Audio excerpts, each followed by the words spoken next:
ওমর দরদিয়া সিরিয়ালে আজকের পর্বে আপনারা দেখতে পাবেন বাণী আর অনিরুদ্ধ সবাই সেখানে এসেছে আর অনিরুদ্ধ বলছে, আমরা যে কারণে আসলাম সেটা কি এখন বন্ধ হয়ে যাবে নাকি হবে না। তখন সেখানকার বলে হ্যাঁ হবে তো। তখন আর্যর মা বলে, দেখেন না দিদি, আমি এখন কি করি, আর্যর বাবাও তো বেরিয়ে গেল, কাকানে গিয়ে একটা খুঁজতে হবে, তবে যাই হোক আমি একটু পায়ে বসাই। তখন বাণী বলে, না না মাসিমা, আপনাকে কিছু করতে হবে, আমি এখানে সব কিছু রান্না করে নিয়ে এসেছি, এনে এগুলো নিয়ে খুব সুন্দর করে সাজিয়ে গুছিয়ে নিয়ে আসেন। তখন সেখানকারে দাঁড়িয়ে থাকে আর বলে ঠিক আছে। বলে অন্তরা মিষ্টিমাকে একটা প্রণাম করে, আর্যকে ডাকলে আর্য গিয়ে সেখানে প্রণাম করে। তখন সেখানে গিয়ে অনিরুদ্ধও প্রণাম করে। তখন অনিরুদ্ধ বলে, না এটার আর দরকার নেই।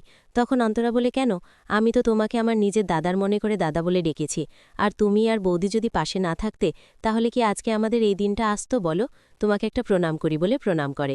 কিছুক্ষণ পর দেখা যায় যে ওদের ভাত কাপড়ের অনুষ্ঠান শুরু হয়ে যায়, সাজিয়ে গুছিয়ে সবকিছু সুন্দর করে নিয়ে আসে। আর তখন মানি বলে, ঠিক আছে আর্য, বলো এবার যে আজ থেকে তোমার সমস্ত ভাত কাপড়ের দায়িত্ব আমি নিলাম। তখন আর্যর মা বলে, আর ভাত কাপড়, ও ভাত কাপড়ের দায়িত্ব কি করে নেবে, ও তো কোনো কাজকর্মও করে না, কি করে যে ছেলেটা আমার সংসার করবে সেটাই ভাবছি। তখন অনিরুদ্ধ বলে, একদম চিন্তা করো না, সব কিছু ঠিকঠাক হয়ে যাবে। আর্য তো একটা অনেস্ট ছেলে, ওর চাকরির জন্য তো অ্যাপ্লাই করেছে, ঠিক চাকরি পেয়ে যাবে, আপনি দেখেন। তখন বলে, তাই যেন হয়নি বাবা, ভাত কাপড়ের দায়িত্বটা ছেড়ে নে। বলে ওরা ভাত কাপড়ের দায়িত্বটা ছেড়ে নেয়। এদিকে দেখা যায় কাবেরী আর তাপস আসে। তখন তাপস বলে, কাবেরী, এ পর্যন্ত আসলাম এটা ঠিক আছে, তুমি ভেতরে যাও, আমি বাইরে দাঁড়াচ্ছি। তখন বলে, না গো চলো, মেয়েটা কষ্ট হবে। বলে দুজনে ভেতরে আসলে দেখে যে ওরা সুন্দর স্পা করছে আর খেতে বসেছে। তখন তাপস বলে, এই দেখো, এই কারণে আমি এখানে আসছিলাম না, আমি জানি ওই মেয়েটার সব দায়িত্ব নিয়ে বসে আছে, ও তো নিজেকে গার্জিয়ান মনে করে নাকি। তখন অনিরুদ্ধ তাপসকে বলে, তুমি একটু শোনো দিকে, তোমার সাথে দরকার আছে। বলে তখন তাপসকে নিয়ে যায়।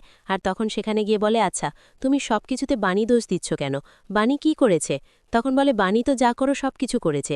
কেন, বাণী কি তোমাকে বলেছিল যে তুমি যে আগের বিয়েটা করো ওর ইন্টারাকশনে তুমি এটা করেছিলে, তুমি নিজেকে কি প্রণাম করতে চাইছো। তখন বলে, কেন, আমাকে এখন তোমার কথা মতো চলতে হবে নাকি, তুমি কি যেটা বলবে সেটা করতে হবে। তখন বলে, হ্যাঁ, বড়রা যদি ভুল করে তো ছোটদের কথা মতো চলতে হবে, এটাই হচ্ছে নিয়ম।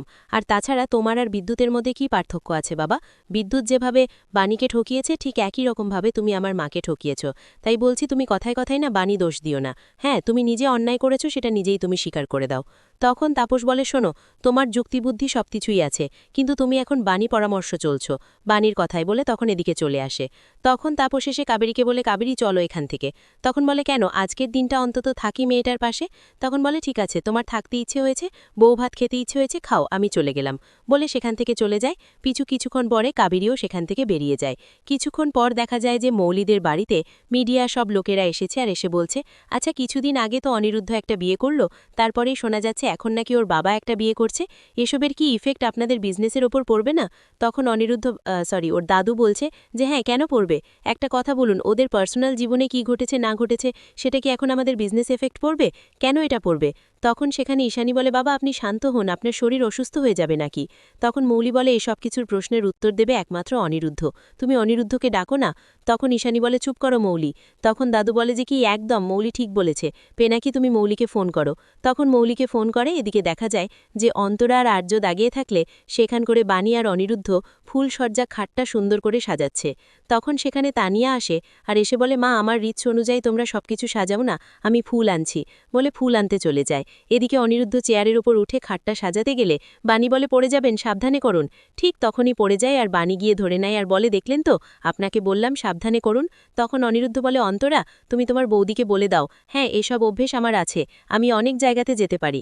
তখন বাণী বলে, আর তোমার দাদাকে বলে দাও চেয়ার থেকে পড়ে গিয়ে না হাত পা। দেখা যায় যে সাথী ঘরে বসে বসে কান্না করে আর তাপস ফোন করলে ফোনটা ধরে না, বারবার ফোনটা ধরতে ফোনটা কেটে দেয়। ঠিক তখন সেখানে বাণী আসে আর এসে বলে, মাসিমা তাপসের সময় তো ফোন করেছে, ফোনটা ধরুন, উনি কি বলতে চাইছে সেটা একটু জেনে না ভালো না। তখন বলে, না তুমি আমাকে অনেক কিছু বুঝিয়েছ, অনেক ভালো করেছ, আর আমাকে ভালো করতে হবে না, তুমি এখান থেকে চলে যাও। আচ্ছা একটা কথা বলো তো, তুমি কেন আমার সঙ্গে এরকম করলে।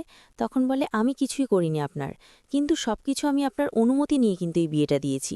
আপনি একবার মনে করে দেখুন, আমি বারবার করে জিজ্ঞেস করেছি, আপনি নিজে কিন্তু বললেন যে যেটা তুমি ভালো বুঝো সেটা করো, আর আমি তো সেটাই করেছি।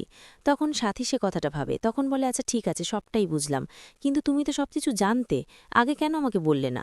তুমি তো বলে দিতে পারতে, কেন আমাকে লুকালে এসব কথা গেলা? তখন বাণী বলে, আমি কিছুই লুকাইনি মাসিমা, আপনি মনে মনে করে দেখুন, আমি হয়তো সরাসরি বলতে পারিনি, কিন্তু আপনাকে বোঝানোর চেষ্টা করেছি, কিন্তু তখন আপনি আমার উপর ক্ষেপে গেছেন, রেগে গেছেন। একবার ভেবে দেখুন। তখন সাথী কথাগুলা বলে যে হ্যাঁ তাই তো, ও তো একবার বলেছিল, আমি রেগে গেছিলাম যে বালাই এ ধরনের আমার সঙ্গে কথা কখনো বলবে না। তখন মানিকে বলে, ঠিক আছে, আমার আর এসব কথা শুনতে ভালো লাগছে না গো, তুমি এখন এখান থেকে যাও আমার চোখের সামনে থেকে। তখন বাণী সেখান থেকে বেরিয়ে চলে আসে নিচে। এদিকে ঈশানের সঙ্গে দেখা হলে ঈশানী বলে, সাথী এখন ভালো আছে? তখন বাণী বলে, না, ভালো নেই, হয়তো কাউকে কিছু বলছে না, কিন্তু নিজের সঙ্গে নিজেই যুদ্ধ করে চলেছে। তখন ঈশানী বলে, এখন যে আমি ওর পাশে গিয়ে একটু দাঁড়াবো সেই ব্যবস্থাটাও নাই। তখন বলে, কেন? আমি জানি আমার সঙ্গে অনিরুদ্ধর বিয়েটা হয়েছে বলে আপনারা এসব বলছেন। আচ্ছা, সবার আগে কি আপনাদের কাছে বন্ধুটা জরুর না? এই সময় গিয়ে সব ভুলে গিয়ে ওর পাশে একটু দাঁড়াতে পারেন না? তাহলে অন্তত মাসিমাও ভালো লাগতে পারে। আপনি কি একটু বোঝাতে পারেন না যে তোমার কোনো কিছু হয়নি, আমরা সবসময় তোমার পাশে আছি? একটু একটু তো পারেন এসব করে বোঝাতে, নাকি? বলে সেখান থেকে বাণী চলে যায়। তখন ঈশানী এই কথা যা বারবার ভাবতে থাকে বাণীর কথাগুলা বলা।